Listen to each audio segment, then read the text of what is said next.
bienvenidos y bienvenidas a este programa especial de Geopolítica desde aquí, hoy con nuestro queridísimo compañero, el profesor puertorriqueño Ramón Grossfogel.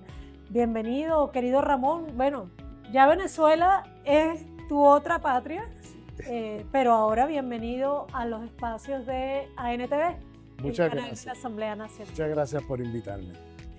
Bueno, es un gran gusto y un honor para nosotros y nosotras tenerte aquí, para todo el equipo de Geopolítica desde aquí, porque como lo dice nuestro nombre, además, este es un programa de geopolítica con una visión descolonial, como la tuya. Por eso se llama Geopolítica desde aquí y siempre hacemos énfasis en que no es geopolítica desde allá. De hecho, tenemos nuestro mapa al derecho, para no decir que es al revés, al derecho. El norte es el sur. Y te hemos invitado hoy, querido compañero, bueno, ¿por qué? Porque estás aquí, porque siempre es interesante conversar contigo, pero hay temas muy álgidos en este momento en cuanto a la geopolítica que están aconteciendo alrededor de Venezuela, pero que están también pasando en el mundo en general. Y como tú tienes una visión tan cercana a la de este programa, bueno, quisimos invitarte. Muchas gracias. Sé que has dado muchas entrevistas estos días, sí. Pero quisiéramos plantearte entonces comenzar por analizar un poco la situación interna de los Estados Unidos. En estos días se corrieron por las redes las escenas del brutal asesinato de una activista de la ultraderecha estadounidense, Charlie Kirk, en pleno campus universitario, y escuchamos el discurso de Donald Trump ante este terrible hecho, acusando a la ultraizquierda estadounidense. Eso nos generó muchas preguntas, hemos leído muchos análisis en internet que dicen que esto da cuenta de grandes divisiones internas dentro de los Estados Unidos. Otros hablan incluso de la posibilidad del inicio de una verdadera guerra civil. Quisiera entonces que nos cuentes tú cuál es tu visión, recordando que además eres profesor de una universidad estadounidense, que conoces por supuesto muy bien como puertorriqueño este monstruo que es los Estados Unidos. Sí, mira, hay cosas graves pasando adentro de los Estados Unidos. Ya ustedes conocen, porque ustedes lo han vivido en carne propia, las deportaciones a los calabozos y los campos de concentración de Bukele. Hay una milicia que sería lo equivalente a esas milicias que organizó el hitlerismo y Mussolini, que andan por el país cazando, literalmente cazando inmigrantes. Entonces ahí se va el que es y el que no es, porque hay mucha gente, latinos en Estados Unidos, que son estadounidenses y que, como en Estados Unidos no hay una carta de identidad nacional, eso no existe, pues uno anda con la licencia de conducir por ahí, porque uno necesita conducir, pero nadie está obligado a llevar una identidad. Hasta hace poco, porque ahora sí lo están obligando. Recientemente Trump pasó un decreto. ¿Y qué pasa? Si te agarran y tú eres latino o latina y ellos te piden, bueno, muéstrame que tú eres estadounidense y tú no tienes tu pasaporte contigo, por ahí te llevan. Entonces hay montones de casos de gente que son ciudadanos y que se los están llevando. Algunos han terminado en los calabozos de Bukele, en el campo de concentración. Algunos han terminado allá, otros han terminado encarcelados por semanas, detenidos en los centros donde ponen a estos migrantes antes de llevarlos a donde Bukele, etcétera. O sea, hay casos increíbles. Y entonces hay el germen de una guerra civil. En Los Ángeles recientemente hubo lucha armada, donde la comunidad se tuvo que organizar y enfrentar a estas milicias que Trump está llevando por todo el país y arrestando gente, agrediendo gente. Y esto está pasando en todo Estados Unidos, esto no es solamente en Los Ángeles. En Los Ángeles se tuvo una visibilidad porque la gente se organizó, las comunidades latinas, y resistieron. Y echaron los del ICE, se llama las siglas de esa división que ha creado Trump, que le ha metido ahora un aumento en el presupuesto de ese organismo a 400 billones de dólares, una cosa bárbara. O sea, están creando un ejército paralelo para lanzarlo a la calle como los fascistas han hecho toda la vida, milicias en la calle que van a ir agrediendo a la gente por la calle. Entonces ha habido incluso incidencias con extranjeros, con estadounidenses, incluso blancos americanos que se han puesto ahí a defender las comunidades, gente que tiene cierta ética, ¿no? Y los han agredido también. O sea, estamos hablando del ascenso del fascismo domésticamente. Entonces, Trump está en ese sentido llevando a cabo la política que prometió, que es una política porque los fascistas vienen a salvar el fuego de la crisis del capitalismo. A eso vienen los fascistas. Cuando el capitalismo entra en llamas, ahí vienen los fascistas a salvar el capitalismo. Entonces, ¿cómo lo hacen? Pues muy sencillo, y es una fórmula que la vemos desde el siglo pasado. Tú buscas un conejillo de India con el discurso racista, y entonces las clases trabajadoras blancas que están sufriendo la crisis del capital financiero, que están perdiendo sus viviendas, que están desempleados, que la inflación, con la inflación no pueden cubrir las necesidades mensuales de su familia, ese descontento, en vez de canalizarse antisistémicamente contra el sistema, se canaliza entonces contra trabajadores que están en peor situación que ellos. Esa es la fórmula que usan los fascistas. En vez de que el descontento de las clases trabajadoras, que lo haya, un descontento increíble, pues se canaliza contra el sistema, pues se canaliza con los discursos racistas contra trabajadores que están en peor situación. Entonces, es un clásico, ¿no? Pobres contra pobres. Pobre contra pobre, ¿entiendes? Clase contra clase, y ahí divide y vencerá. Claro. Y mientras tanto el sistema sigue funcionando, lo estabiliza, porque ya no hay cómo esas clases trabajadoras blancas, después de tener ese tipo de discursos, etcétera, ideología racista y todo eso, pues es muy difícil que canalicen contra el sistema. Y en Estados Unidos no hay izquierda. Ese es el otro tema. Cuando ese señor Trump, que dijiste al principio que él le acusa a la ultraizquierda, en Estados Unidos no hay izquierda ni ultraizquierda ni nada. Eso no existe. Esos son grupúsculos sin mayor significado en términos políticos en el país. Lo que pasa es que los fascistas también, en su lenguaje, hablan de izquierda y ahí meten a todo lo que nosotros llamaríamos derecha. Claro. Es decir, la derecha liberal, ¿entiendes? Nuestro lenguaje. Pero para él, todo es su izquierda. Claro. Entonces, las víctimas principales, fíjate, ahora son inmigrantes, pero el problema con el fascismo es que empiezan con los migrantes, y por ahí sigue, y cuando abren los ojos le están tocando la puerta para arrestar blancos liberales, ¿ves? O sea, claro, porque los meten en la categoría de izquierda. Un poco lo que hizo MacArthur en su momento. Lo que hizo MacArthur en su momento, lo que hizo Hitler. Hitler empezó con los judíos, después con los homosexuales, y ya era todos los alemanes, que ya empezó a tocarle la puerta y a arrestar alemanes que eran disidentes o que eran críticos. O sea que la cosa empieza por un lado, pero los fascistas no paran ahí. Los fascistas van contra todo lo que se le ponga en el medio, incluyendo blancos liberales. O sea que el discurso racista es usado de una manera muy utilitaria en cierta coyuntura, pero ya después que pasa de ciertos momentos van contra los blancos mismos de su llamada raza superior y van contra ellos también.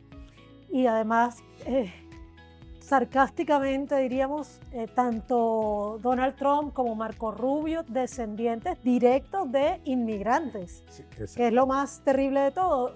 Digo esto para dejar claro que lo que hay detrás es un discurso de clase, más que una verdadera, digamos, bueno, la xenofobia en sí mismo me gustaría definirla desde el punto de vista de clase, pero es sobre todo, el problema sobre todo es la clase, porque ante esta persecución a los migrantes también generaron unas visas doradas, algo así que se podían comprar si tenías varios miles de dólares para que no te molestaran. Es decir, el problema es que sea inmigrante y pobre.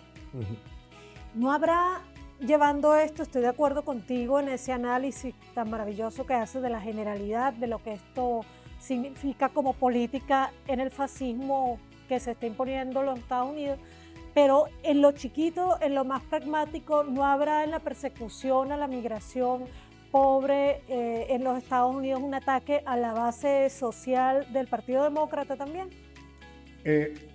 Sí, definitivamente, porque esos son potenciales votantes de los demócratas. Lo que pasa es que un migrante en los Estados Unidos que no tenga papeles no puede votar. ¿Entiendes? Entonces, está prohibido para un migrante que no tenga papeles votar. Pero tiene muchos familiares que sí tienen papeles. Pero sí pueden tener familiares, pueden tener, etcétera. Entonces, pero fíjate, yo creo que aquí clase y raza se superponen. O sea, se ponen uno encima del otro. Lo que te quiero decir es que es un problema de clase, pero al mismo tiempo es el capitalismo racial de los Estados Unidos. Un capitalismo que se construye sobre diferencias raciales muy fuertes desde el primer día. Y entonces todo el esfuerzo del fascismo va contra los sujetos que están deshumanizados. Entonces la represión que están montando es una represión que supuestamente va contra los migrantes, pero va contra todo el mundo, pero sobre todo va enfocada también a poblaciones negras que votan y deciden elecciones, porque tienen los números, poblaciones latinas que votan y definen elecciones. Entonces, por ahí va también un enfoque fuerte de represión contra todas las comunidades. El ICE está enfocado ahora mismo en los migrantes, pero toda la política trumpista va contra todas las minorías inferiorizadas racialmente. Lo que yo estoy diciendo es que es cuestión de tiempo de que salten ya a irse detrás de otros blancos que ellos llaman de izquierda. ¿Bien? El asesinato de este joven, es terrible asesinato de este joven ayer en un campus, puede ser la chispa que dispare.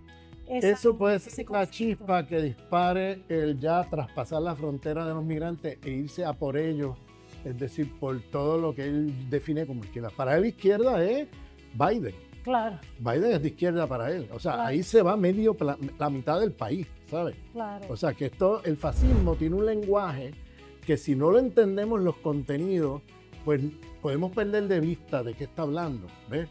Entonces hay que ubicar la categoría a qué se refiere él. Es que por esa categoría para él refiere hasta Biden, o sea, hasta todos los demócratas, ¿entiendes? Ahora, esto que pasó ahí en un campus, hay que mirarlo con cuidado. Recordemos que todos los fascistas, cuando van a desatar represión así contra todo el mundo, lo primero que hacen es que ellos hacen un autoataque. Ellos vienen, por ejemplo, Hitler quemó el Reichstag y después se fue contra todos los alemanes. Bien, con el tema contra toda la llamada izquierda alemana. Y ahí reprimió medio mundo porque acusaron a unos anarquistas, no sé qué, y ahí se fue medio mundo en la represión. Mataron gente, bueno, una barbaridad. En la invasión a Polonia hicieron lo mismo. En la invasión a Polonia se inventaron un autoataque para meterse allí e invadir Polonia. Entonces, este tipo de cosas es muy típico de los fascistas. Y Estados Unidos tiene una historia larguísima de operaciones falsabanderas. Entonces, como la Corazao Main. Exactamente. Entonces, incluyendo septiembre 11, pero es una discusión larga que no me voy a meter aquí, pero ellos tienen una tradición de fabricar guerras con autoataques de operaciones de falsa bandera. Eso lo hacen desde el siglo XIX. Y yo siempre digo que el modelo que usan para las invasiones al mundo es el modelo de la guerra hispanoamericana de 1898, porque ahí volaron un buque naval en la bahía de La Habana y acusaron a España de haberlo atacado. En realidad eso explotó por adentro, murieron 220 marines, pero ahí les sirvió de pretexto para irse a la guerra contra España que venían planificando 4 años antes esa guerra. Luego van y buscan la excusa para hacerla, ¿entiendes? Entonces, y luego por la prensa, en aquella época, la prensa amarilla difundió, hemos sido atacados por España y no sé qué, todos los fake news. Ya en 1898 estaban allí los fake news. Y Hearst, el magnate Hearst, que era el dueño de toda la prensa allí, tiró la propaganda de que estamos atacados por España, vamos a una guerra contra España. Y agarró la opinión pública americana a favor de la guerra hispanoamericana. Entonces, domésticamente lo que yo veo que hay que investigar qué pasó ahí en esa universidad, que no sea que ellos mismos hayan matado a este joven, porque es un joven de la derecha, de la extrema derecha, que no ellos mismos a lo mejor lo han matado. Cercano personalmente a Donald Trump. Exacto. Y a lo mejor, y con ese pretexto van y lo usan de pretexto. Ellos mismos matan gente para acusar a otro, para luego ¿Entiendes? Esto es un clásico de fascismo. O sea, lo han hecho toda la vida. Entonces, hay que prestar atención qué pasó ahí. O sea que puedo deducir un poco lo que dices, que una guerra civil dentro de los Estados Unidos probablemente sea más favorable a Trump, dada la correlación de fuerzas, que a otros sectores de ese estado profundo estadounidense, y sin duda no sería favorable entonces al pueblo estadounidense, o sí podría gestarse en medio de esa guerra civil una revolución dentro de los Estados Unidos. Mira, yo, la idea de una revolución que yo desearía, como tú sabes, Por supuesto. pero para ser bien franco, yo no veo que en ese país vaya a haber una revolución. No lo veo porque no hay movimientos de izquierda. No existe, la izquierda americana no existe. Son grupúsculos que no tienen mayor significado a escala nacional.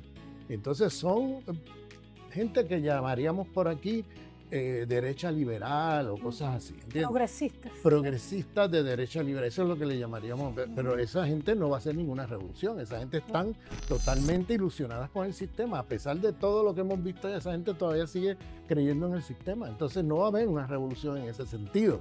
En ese sentido, no va a haber revolución.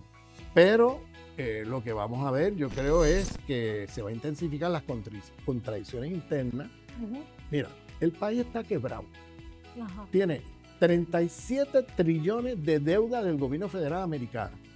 Eso es una barbaridad de dinero. Cada año se incrementa geométricamente en 2 trillones pagando los intereses de esa deuda. O sea, se mete en 2 trillones. ¿Bien? 2 trillones de dólares. Está quebrado.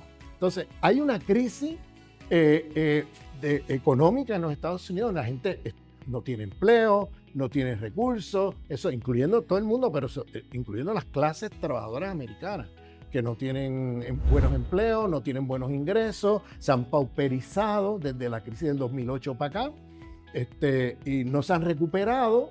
Bien, entonces esa gente está totalmente descontenta. Entonces ven las guerras que se están haciendo. Estados Unidos, que tiene dinero para pagar un genocidio en Palestina, tienen dinero para pagar guerras por allá, y sin embargo no hay dinero para atender las necesidades del pueblo. Esa es la gente que la extrema derecha como Trump canaliza a su favor, porque entonces él dice, esas son guerras inútiles, no sé qué, y entonces estos demagogos, porque es un demagogo, los fascistas son demagogos, pues se incrustan en lo que el pueblo quiere escuchar, y se metió en un movimiento como MAGA, que son fascistas, son racistas, pero son antiguerra.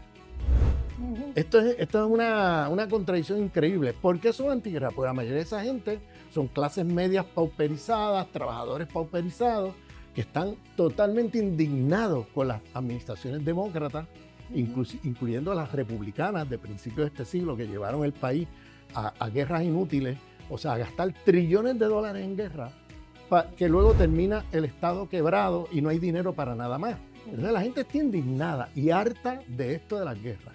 Entonces, ese público que sigue a Trump del movimiento MAGA son fascistas, todo lo que tú quieras, pero son antiguerra.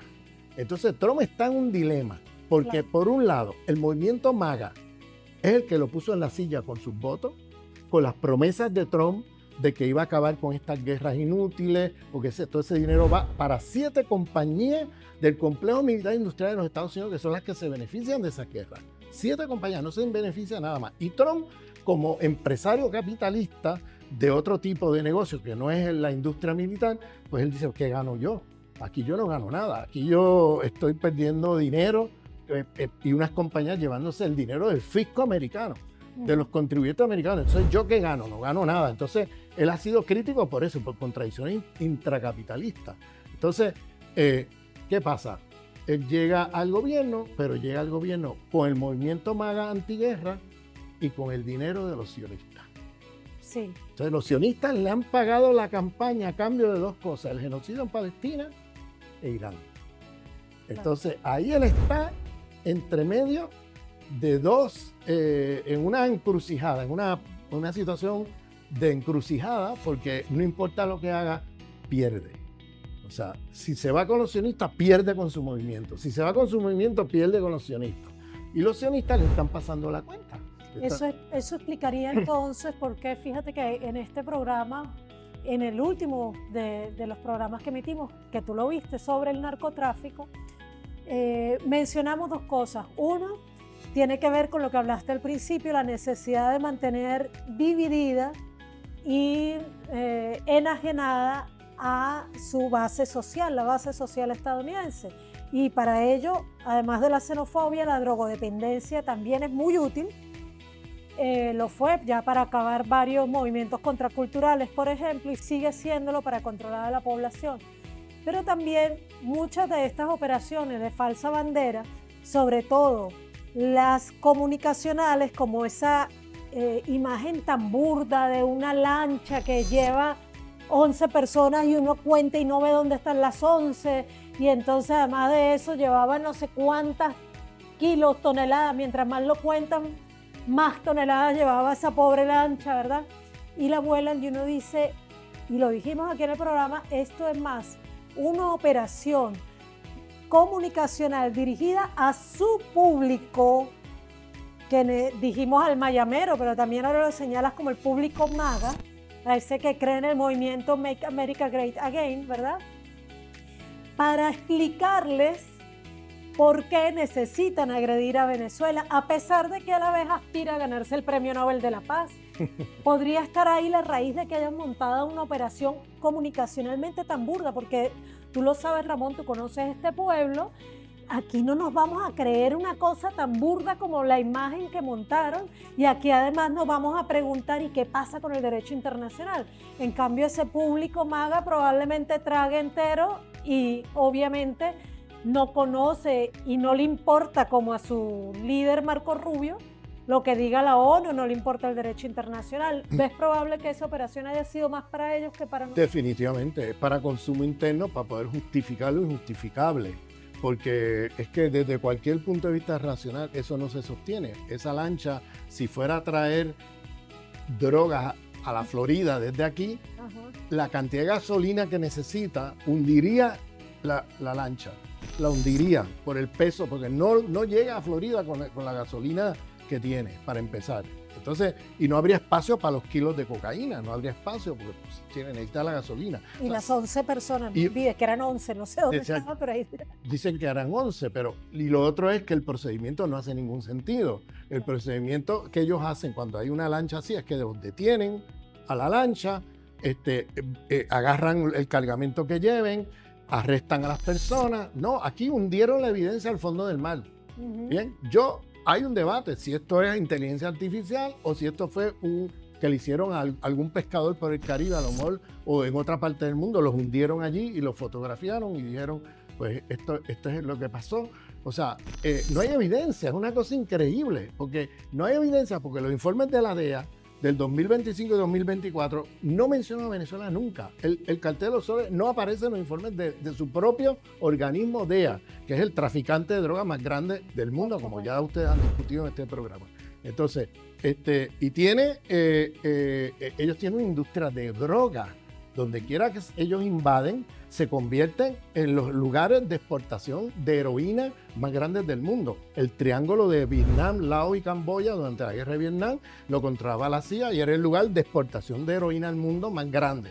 Luego se metieron ¿te acuerdas? La cosa de Nicaragua en los 80 y cómo hacían... Apoyar los contras. Para apoyar los contras, le mandaban aviones. La CIA mandaba aviones llenos de armas y los contras mandaban esos mismos aviones de regreso llenos de cocaína, que luego lo vendían en las calles de los Estados Unidos. No, y la misma DEA se relacionaba con Pablo Escobar y el cartel de Medellín para traficar la droga y comprar esas armas que enviaban. Exactamente. Eso está incluso reseñado en una película hollywoodense que aquí recomendamos, a pesar de que siempre decimos que hay que verla críticamente, ¿no? Sí, porque no sé si la razón por la cual Escobar cayó en desgracia con ellos fue porque él se opuso a que sus ganancias se lavaran en Wall Street.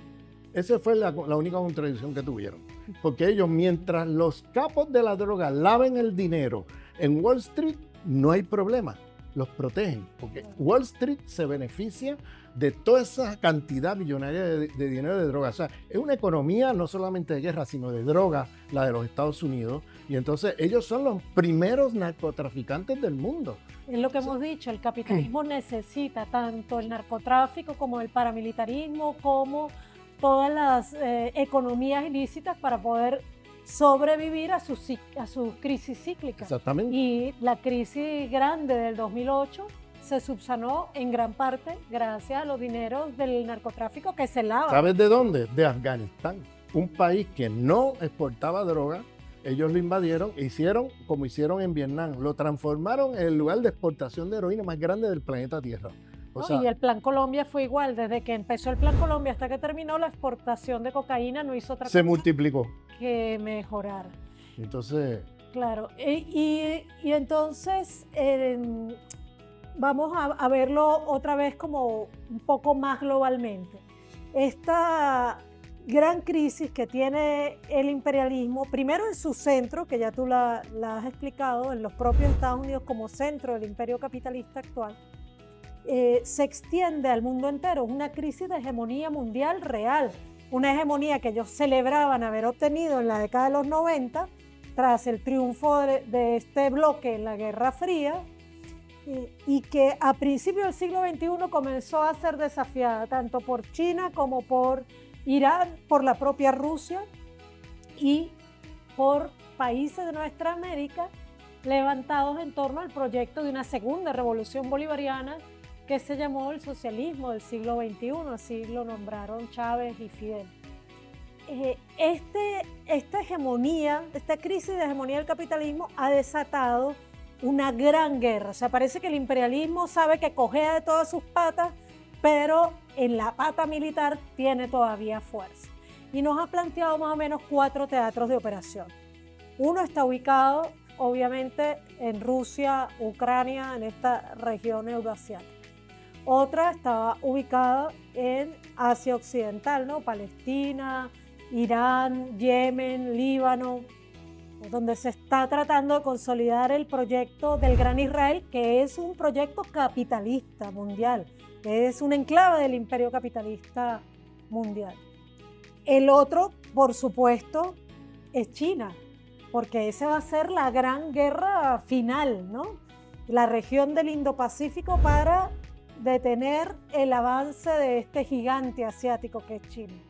Y la otra, sin duda, es nuestro Caribe. Y digo nuestro Caribe porque tú eres caribeño también, como nosotros y nosotras, a pesar de que Puerto Rico sea menos que el resto de los Estados Unidos, porque ellos lo ningunean permanentemente, como decimos en Venezuela.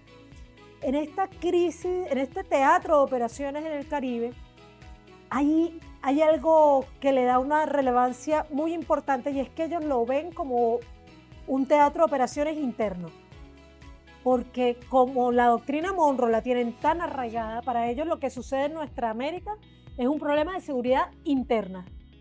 Eso dice, de hecho, la orden ejecutiva como nosotros, ¿no? Somos una amenaza inusual y extraordinaria contra la seguridad interna de los Estados Unidos, y realmente consideran que somos su patio trasero. ¿Tú crees que esta arremetida en el Caribe tiene que ver solo con Venezuela? Sabemos que sí es el objetivo más importante, pero ¿será el primero? Bueno, yo creo que tenemos que entender la arremetida contra Venezuela en un contexto global. Estados Unidos ha perdido las guerras comerciales con China en África, ha perdido las guerras comerciales con China en Asia, ha perdido las guerras militares en el Medio Oriente, recuperó el mercado europeo con la guerra contra Rusia vía Ucrania de la OTAN.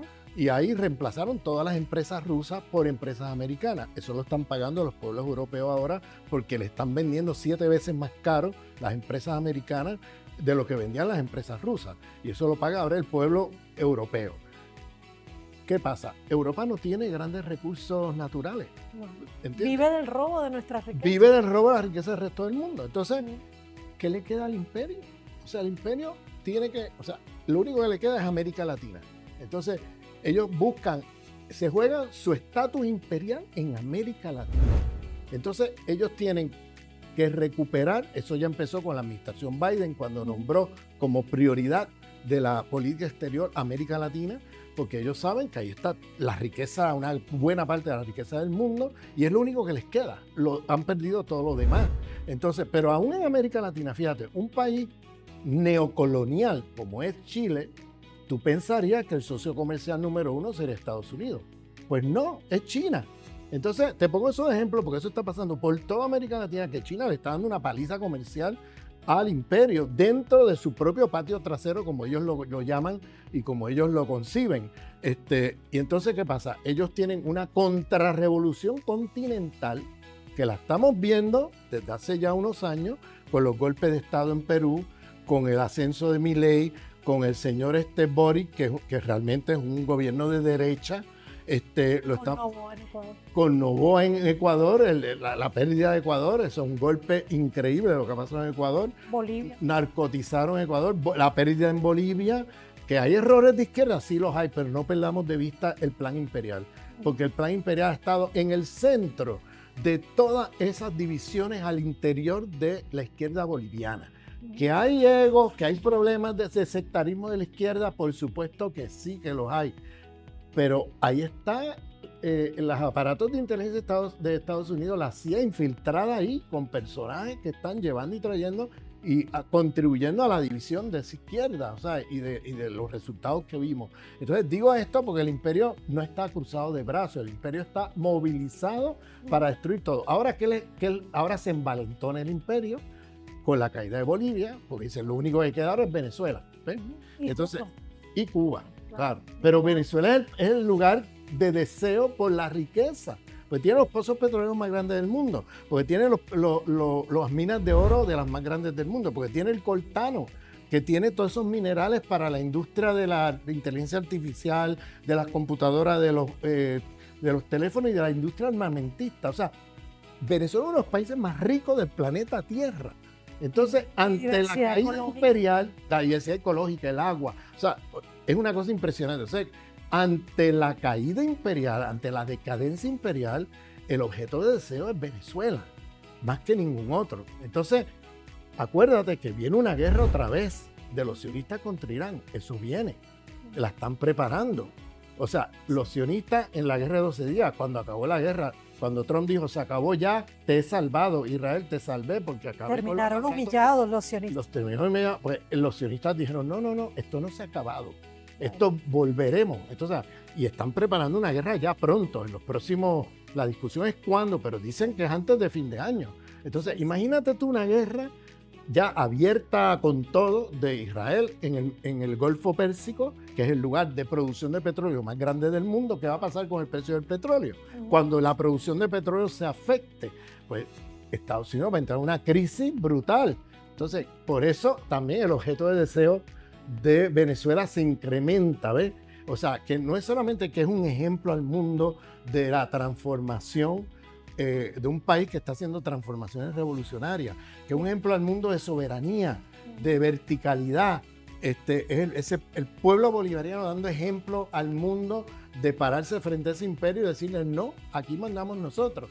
Sino que además un país riquísimo, es un país que tiene soberanía sobre sus recursos. ¿Ves? Entonces, la ofensiva de ellos no es solamente sacar a China y a Rusia, es acabar con los gobiernos soberanistas. Y el número uno en la lista es Venezuela, porque es el país más rico de todos. Entonces, por eso el objeto de deseo se incrementa, porque la caída de Bolivia los envalentona, la próxima guerra en el Golfo Pérsico contra Irán, saben las consecuencias mundiales que va a tener. Ellos le queda 4 o 5 años de petróleo en su país, ¿sabes eso? Estados Unidos le quedan muy pocos años. Entonces, claro, el objeto de deseo es Venezuela. Están buscando cómo, de alguna manera, recuperar Venezuela. Entonces, y ahí es donde viene el hueso duro de roer, porque Venezuela no es cualquier cosa. Venezuela tiene una resistencia, una conciencia antiimperialista, un presidente consecuente como Nicolás Maduro, antiimperialista, que no se cree como pasó con otros líderes antiimperialistas en el pasado, que se creyeron las historias y las promesas del imperio y terminaron 15 pies debajo de la tierra, ¿no? Que pensó, por ejemplo, Gaddafi pensó que dándole pozos petroleros a las compañías multinacionales que lo iban a dejar tranquilo. Sí. Y mira, terminó 15 pies debajo de la tierra.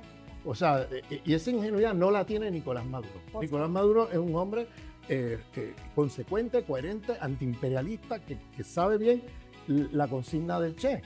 En el imperialismo no se puede confiar ni un tantito así. Entonces, eso da mucha confianza al pueblo de la resistencia organizada. Aquí están las milicias populares, más de 4 millones. Aquí hay las milicias comunales. Aquí está el ejército bolivariano, súper preparado.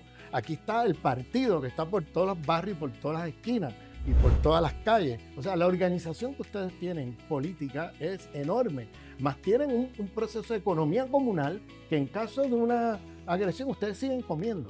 Ustedes no se mueren de hambre porque podrán cerrar los puertos, pero aquí hay producción alimentaria por todos lados. O sea, ustedes han logrado la soberanía alimentaria. No, y tenemos las mayores reservas de alimentos que hemos tenido nunca, realmente, según lo que ustedes están súper preparados para eso. Sí. Yo, sinceramente, lo que veo, hay que estar preparados para lo peor, siempre. Pero yo, sinceramente, acá, entre nos, yo veo más que el escenario Irak, yo veo más el modelo Libia. ¿A qué me refiero? Para Irak, ellos tuvieron que movilizar 150.000, 200.000 soldados. ¿Bien? Eso es un costo enorme. Estados Unidos ya no tiene cómo pagar eso. Eso es una deuda trillonaria, hacer eso. Entonces, ya no es el imperialismo de hace 20 años. Estamos en un imperialismo ahora muy decadente y muy endeudado.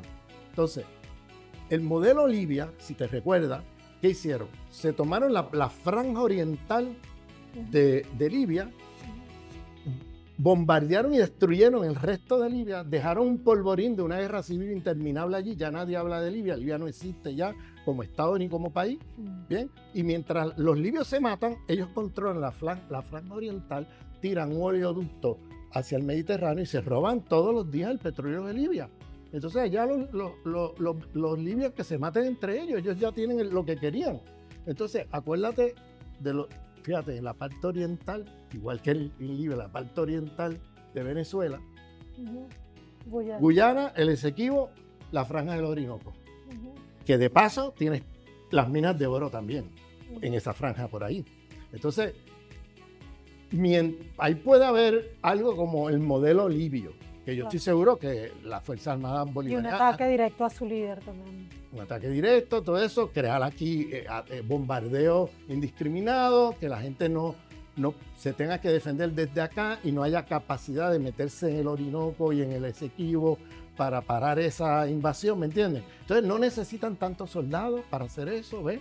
Entonces esa es la parte que yo creo que hay que prestarle atención y ver cómo se va a enfrentar un modelo de ese tipo. Hay que estar preparado para el modelo iraquí, aunque sea menos viable, pero hay que estar preparado para lo peor. Y hay que estar preparado para el modelo libio. Salvando las diferencias que salvaste, tanto la capacidad de análisis geopolítico del presidente Nicolás Maduro, su aprender quizás de esos grandes errores históricos que cometieron otros líderes y la habilidad que desarrolló de tantos años también en el trabajo internacional y la amplia participación popular en la defensa de la revolución, que es otra característica también muy propia de acá. Pero sí han logrado, Ramón, dividir el Caribe, además como un objetivo, ¿no? Han logrado pronunciamientos de varios países del Caribe, mientras continúan asediando terriblemente a nuestra amada Cuba, sometiéndolo a un bloqueo cada vez más brutal e inhumano, pero también continúan destrozando, porque es que no hay otro calificativo, a nuestra amada Haití. Y han logrado que varios gobiernos del Caribe, como Trinidad y Tobago, obviamente hablamos de Guyana, las islas holandesas, entonces se vayan pronunciando también contra la revolución bolivariana, incluso la gobernadora de Puerto Rico, que no imagino que sea amiga tuya, pero salió vehementemente a ofrecer su territorio para atacar a Venezuela, etc. ¿Ese logro es o no es algo lo que tenemos que tener cuidado? Eso que ellos han logrado de ir dividiendo los países. Los países del Caribe. Que son pequeños, a veces los subestiman los análisis geopolíticos, me parece. Sí, pero son punta de lanza para intervenciones militares. O sea, yo te lo digo porque yo vengo de Puerto Rico y tiene una historia bajo el colonialismo americano de usar la isla como lugar de entrenamiento de maniobras militares para invadir países. Ellos ensayan las invasiones en Puerto Rico durante todo el siglo XX. Pero ¿qué pasa? En Puerto Rico hay una resistencia muy fuerte contra eso, que es consenso de todos los partidos políticos, ¿sabes? De todas las corrientes de estatus y todo, que es no permitir que se use a Puerto Rico como una base militar. Entonces, la lucha de Vieques, que cerró el complejo Roosevelt Road, fue cerrado por la lucha del pueblo puertorriqueño, sí, que hizo desobediencia civil, se metía, brincaba la vez y se metía en los campos de entrenamiento y le interrumpía los campos de entrenamiento a los gringos. Y llegó el momento que dijeron, esto es una pérdida de dinero y tiempo, pues no podemos hacer nada aquí, porque allí nos metíamos, o sea, a interrumpirle Ahora una marcha multitudinaria, que no lo dice, no aparece por los medios, pero hay una marcha multitudinaria que hubo en Puerto Rico ahora hace 2 días en contra del uso de Puerto Rico como un trampolín de agresión militar contra el pueblo hermano de Venezuela. O sea, todo eso no se habla, no se dice, en la prensa no aparece, pero es verdad que el imperio está usando el territorio de Puerto Rico para ensayar una invasión a Venezuela. Ustedes, si conocen un poco la isla, Ponce, que está en el sur de Puerto Rico, al lado está un pueblo que se llama Arroyo, que tiene una geografía muy parecida a la parte norte de Venezuela. Y entonces ahí están ensayando intervenciones anfibias, o sea, de mar a tierra, que invasión militar y todo eso en ese lugar. Entonces, digo esto porque es verdad lo que estás diciendo, están usando el Caribe como punta de lanza de agresión contra Venezuela. Y están las islas holandesas, que es OTAN, bien, que están aquí cerca. Sí, y entonces... realmente allá intentando hacer un cerco, pero yo de verdad creo que el pueblo bolivariano está súper preparado para lo que venga y creo que Estados Unidos va a cometer un error muy grave si se mete aquí, porque Venezuela va a ser la tumba del imperialismo. Y además... los movimientos sociales de nuestra América se han manifestado muy vehementemente en apoyo a Venezuela. No dudo que Venezuela se convertiría también en el epicentro de lucha de todos los pueblos de nuestra América. Esa bandera de dignidad que levanta Venezuela, que le levanta Cuba también en nuestra región, Nicaragua, que levantan los pueblos donde los gobiernos están subordinados a los intereses imperialistas, pero los pueblos no. Esa bandera es también la bandera que levanta Irán en Asia Occidental, que levanta todo el eje de la resistencia, porque qué decir del heroico pueblo de Yemen, del pueblo del sur del Líbano, del mismo pueblo chino, del pueblo ruso, pero habría que decir que la bandera de la dignidad humana en este momento está siendo levantada por los niños y niñas de Palestina. En primer lugar, levantada por los niños y niñas de Palestina. Sin embargo, más allá de estos terribles 4 teatros de operaciones o álgidos teatros de operaciones, donde ninguno lo tienen fácil, tú ya lo dijiste, básicamente están perdiendo por todos lados. Y como tú señalaste, el tema del petróleo que se levanta por allá en un posible enfrentamiento contra Irán, también muy bien los puede hacer apetecer Venezuela, pero también los asusta. Porque al saber que aquí tendrían una guerra popular prolongada por enfrentar, pues también eso les complicaría el acceso al petróleo. Esto no es llegar, invadir y apoderarse del petróleo. Esa cuenta también la sacan. Pero en medio de estos 4 teatros de operaciones hay un lugar que tú también conoces y estudias, y yo creo que allí, aunque no es un escenario de guerra actualmente directa, pienso que porque no hay estados fuertes que le opongan resistencia, ahí se está llevando a cabo esta misma guerra, pero con ejércitos próximos. Y lo que están haciendo es esta alianza de estados del Sahel. Yo creo que en África hay una esperanza para la humanidad que cuando hacemos los grandes análisis, como no es el teatro de operaciones principal, como no es uno de estos 4 teatros, lo invisibilizamos.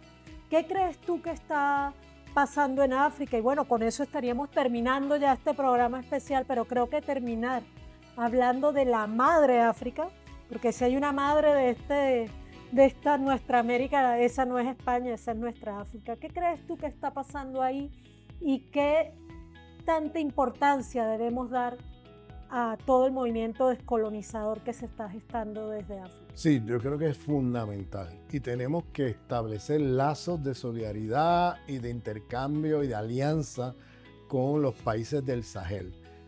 Lo que está pasando en África es que África, que ha sido saqueado por los imperialismos occidentales desde hace siglos, de momento aparece un bloque multipolar, ¿ven? Que de momento pone allí una alternativa de maniobra para los países que intentan hacer rupturas soberanistas con los imperios y le da un espacio de oportunidad a los países, sobre todo dominados por el imperialismo francés, porque el imperialismo francés ha sido brutal en África, y la crisis de ese imperialismo también es brutal en África. Entonces la decadencia del propio bloque unipolar, la debilidad del imperialismo francés en esa región, la debilidad también no solamente porque están en crisis económica, porque tienen los imperialismos occidentales, están en crisis y todo, sino también porque han perdido legitimidad a los ojos de los pueblos.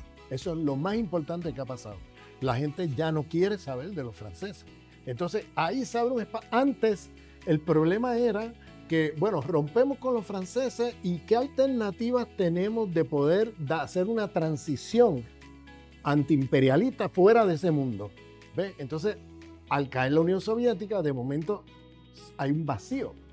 Y muchos países, bueno, muchos pueblos ¿entiendes? Ahí venían divisiones internas de los pueblos. No, porque no, ¿qué hacemos después?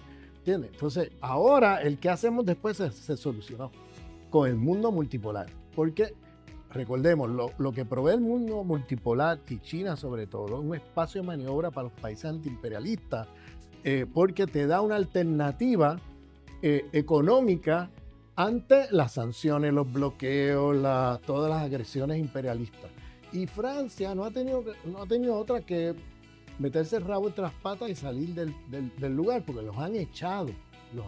Le dejaron, hubo una embajada en uno de esos países que ellos trataron de quedarse a como diera lugar, y le han cortado el agua, la luz, todo al personal de la embajada, y han tenido que irse, porque no pueden, vamos, le tumbaron las operaciones. Entonces, claro, ¿cuál es la condición de posibilidad de que haya esa posibilidad de hacer esa ruptura? El mundo multipolar, porque lo que han hecho esos países es estrechar relaciones comerciales con Rusia, con China, con otros países de Irán, la India, con otros países del mundo multipolar.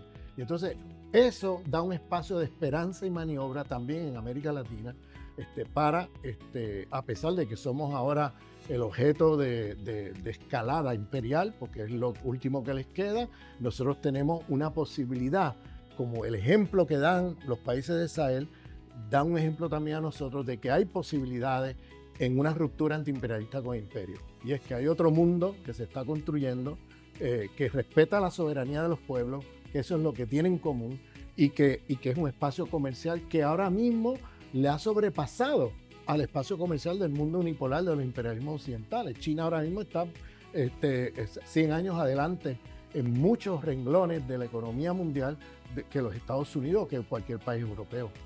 ¿Hay vida más allá del capitalismo? El bloque multipolar todavía no es lo que deseamos, pero creo que es un paso importante para los países que se plantean una vida más allá del capitalismo, porque te permite entonces, sobre todo en revoluciones antiimperialistas, socialistas, de transformaciones profundas y radicales, te permite entonces tener un área de mercado mundial con el cual tú puedas respirar, ¿no? Un espacio de maniobra frente a las sanciones y las agresiones del imperialismo estadounidense. Bueno, Ramón, con esa visión siempre esperanzadora y que nos llena de energía, una visión muy caribeña además. Exacto. Te agradecemos haber venido hoy a nuestro canal, a NTV. Esperamos que sea la primera, pero no la última vez que estés aquí en nuestro canal. A ustedes, muchísimas gracias por acompañarnos en este programa especial de geopolítica desde aquí. Recuerden que no es geopolítica desde allá. Un fuerte abrazo y pues los esperamos por aquí, por ANTV, tu canal del Parlamento, o por nuestras redes sociales. También quedamos siempre atentos y atentas, todo este gran equipo, a todos sus mensajes por nuestras redes y por este correo electrónico que aquí les dejamos. Un fuerte abrazo.